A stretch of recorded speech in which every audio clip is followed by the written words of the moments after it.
एक छोटी सी लड़की थी, नाम था छुटकी। उसके पापा साइकिल पर गांव-गांव घूमकर छोटा मोटा सामान बेचा करते थे। लेकिन एक दिन पापा साइकिल चलाकर घर आ रहे थे, तभी रास्ते में एक तेज गाड़ी ने टक्कर मार दी और उस दिन के बाद पापा कभी वापस घर नहीं आए। तब से घर में सिर्फ भयानक खामोशी रह गई। अब माँ को दोनों का पेट पालने के लिए दिन भर लोगों के घर बर्तन साफ करने जाना पड़ता था और छुटकी घर में अकेली रहती थी। छुटकी बहुत छोटी थी, लेकिन उसे पापा की बहुत याद आती थी। उसे याद था कैसे पापा अपनी साइकिल पर उसे और मम्मी को बिठाकर गांव में घुमाया करते थे। एक दिन माँ को काम से लौटने में देर हो रही थी, इसलिए छुटकी घर के बाहर एक पुराने सूखे पीपल के पेड़ के नीचे जाकर माँ का इंतजार करने लगी। तभी उसे एक आवाज सुनाई दी, छुटकी। छुटकी डर गई और इधर उधर देखने लगी, लेकिन फिर से आवाज आती है, छुटकी, मैं यहाँ हूँ।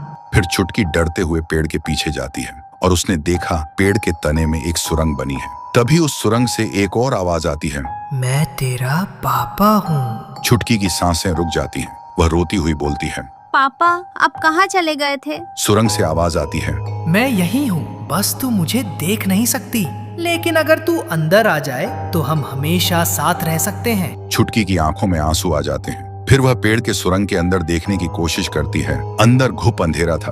तभी अचानक उस अंधेरे में दो लाल आंखें चमकी, लेकिन इससे पहले कि छुटकी कुछ समझ पाती, अगले ही पल पेड़ छुटकी को अपने अंदर खींच लिया और पेड़ के अंदर से एक खौफनाक हंसी गूंज उठी।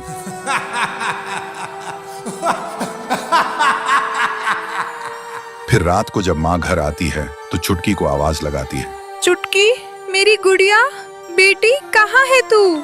पर कोई जवाब नहीं आता। फिर वह घबराकर घर के बाहर दौड़ती है, पागलों की तरह हर तरफ ढूंढती है, पड़ोसियों से पूछती है, लेकिन किसी ने कुछ नहीं देखा। और फिर ढूंढते ढूंढते उसी सूखे पीपल के पेड़ के पास पहुंच जाती है। तभी उनकी नजर पेड़ के नीचे छुटकी की एक छोटी सी चप्पल पर पड़ती है। देखते ही माँ का दिल जोर से धड़कने लगता है। फिर उसने देखा पेड़ की छाल पर खून से लिखा था, पापा के पास जा रही हूँ। देखते ही माँ सन्न रह जाती है और वहीं गिर के दहाड़ मार मार कर रोने लगती है। लेकिन ट्विस्ट ये था, उस पेड़ के अंदर छुटकी के पापा नहीं थे। वहां एक पुरानी भूखी रूह रहती थी जो सदियों से अकेली और दुखी बच्चियों को उनके अपनों की आवाज बनकर बुलाती थी और फिर उन्हें पेड़ के अंदर खींच लेती थी।